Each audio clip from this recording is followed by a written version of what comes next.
السلام علیکم ګرانو محترمینو ملګرو په دې هیله چې تاسو به راته روغ جوړ او خوشحاله وئ. ګرانو ملګرو زه یم سید الله حسن وزیر بیا تاسو لپاره د یوې نوې ویډیو سره راغلی یم. ملګرو نن په دغه ویډیو کې تاسو ته د فیسبوک یو ډېر خوندور بایو درښایم او همدارنګه ورسره خوا کې د فیسبوک یو فیوچر فوټو چې ستاسو آی ډي ورسره ډېره ښایسته ښکاري هغه هم درښایم.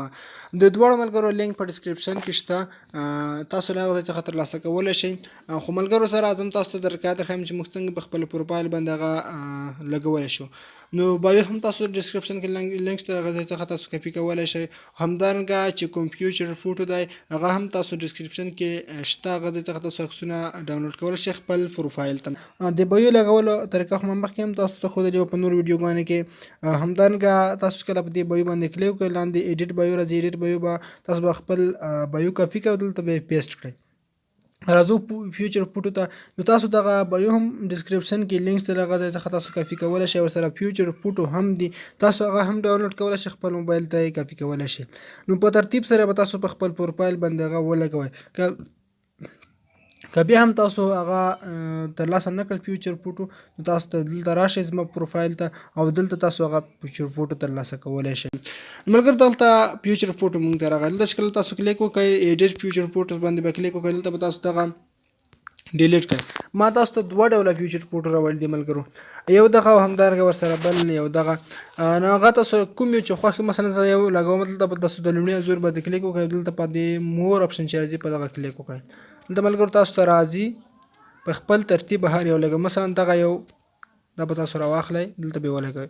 دوهم قدم کې بیا هم تاسو دلته چې کلیک وکړئ، دوهم به ورته دغه یو راواخلئ، ګورئ دلته. دریم به په دریم انځور کلیک وکړئ، بیا به ورته دغه یو راواخلئ، دې خوا ته به راشئ، بیا هم دغسې دلته به دغه یو راواخلئ او منځنۍ خوا کې به تاسو یو ورسره خپل انځور اډ کړئ. د مثال په ډول زه ورسره دغه یو انځور اډ کوم، بیا په دغه انځور باندې کلیک وکړئ، دلته بل تاسو ورسره اډ کړئ، دلته دغه یو بل به تاسو بیا ورسره اډ کړئ. مثلا دلته دغه خوا کې ښکاري دغه یو به ورسره اډ کړئ، لاندې خوا کې به لاندنی سروکی چې کوم دی هغه ورسره اډ کړئ، دغه یو، او د وروستی انځور هم په همدغه شکل. تاسو به دغه په ترتیب سره ورسره اډ کوئ تر څو دلته سیده راشي. ګورئ همغه جوړ شو، تاسو په سیو اپشن باندې کلیک وکړئ او دا به جوړ شي. زه فیسبوک پروفایل ریفریش کوم،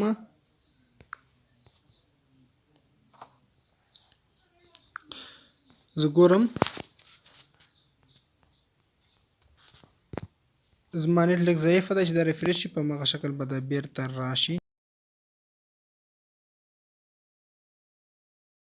ګورو اوس زه خپل پروفایل ته راځم، تاسو وینئ ملګرو هغه فیوچر فوټو پرې ولګېدل دغلته.